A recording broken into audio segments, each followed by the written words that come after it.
বাপজান, আশা করি কুশলী আছেন। পর সমাচার এই যে, সেদিন আপনি যে কাণ্ডটি করিলেন তার জন্য এই পত্রটি না লিখিয়া পারিতেছি না। দেখিতেছি যতই বয়স বাড়িতেছে ততই আপনার কাণ্ডজ্ঞান একেবারেই লোপ পাইতেছে। আপনি কি করিয়া সেদিন আমার ড্রয়িং রুমে অর্থাৎ বৈঠকখানায় ব্যামক্কা ঢুকিয়া পড়িলেন বুঝিলাম না। সারা গায়ে ঘামের গন্ধ, ময়লা তেল চিটচিটে পাঞ্জাবি, বগলে ছেঁড়া ছাতা, মাথায় চিঠি পরা কিস্তির টুপি, যেন যেন আকবর বাদশার উষ্ণিস আর কি।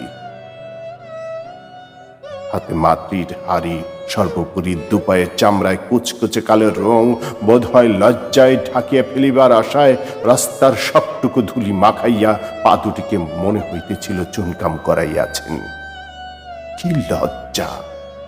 আপনার ওই মূর্তি দেখিয়া আমার বন্ধুগণ এবং তাদের সুন্দরী স্ত্রীরা বজ্রাহাতের মতো তাকাইয়া রহিল, যেন তাহারা চাক্ষুষ ভূত দেখিতেছে।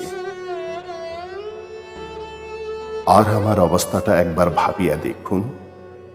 মান সম্মান মর্যাদা সব জাহান্নামে গেল। তাও না হয় আপনি যদি দয়া করে একটু চুপ থাকিতেন, তবু একটা কথা ছিল। তা না, আপনার আবার আল্লাদের মুখ দিয়া কথার ফোয়ারা ছুটিতে লাগিল। বাবা কেমন আছো, বৌমা কোথায়? বলিহার বাকি সেই মুহূর্তে ও সেখানটায় ছিল না। থাকিলে তো বেচারি হার্ট অ্যাটাক পেয়ে যাইত। সে তো আবার হঠাৎ কোনো খারাপ দৃশ্য মোটেও সহ্য করিতে পারে না। বড় কোমল হৃদয়ের মানুষ কিনা। বাপজান, তোমাকে আমি সাবধান করিয়া দিচ্ছি, আর যাই করো এইভাবে আমাকে ডুবাইও না। টাকা পয়সা লাগিলে চিঠি দিও, পারিলে পাঠাইব। আর অত টাকা পয়সাও যে কেন লাগে তোমাদের তাও বুঝি না। তোমাদের আবার অত খরচ কিসের? ক্লাবে যাও না, পার্টি দাও না। ইসুফগুল আর চিরতার পানি ছাড়া আর তো কোনো নেশাও করো না।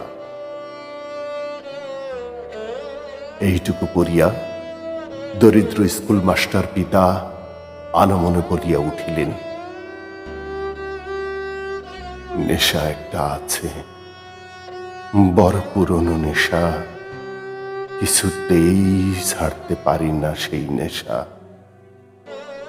তোর জন্মের পর থেকে সারাক্ষণ তোকে দেখার নেশা, কিছুতেই ছাড়তে পারি না বাপ, কিছুতেই ছাড়তে পারি না বাপ, কিছুতেই না।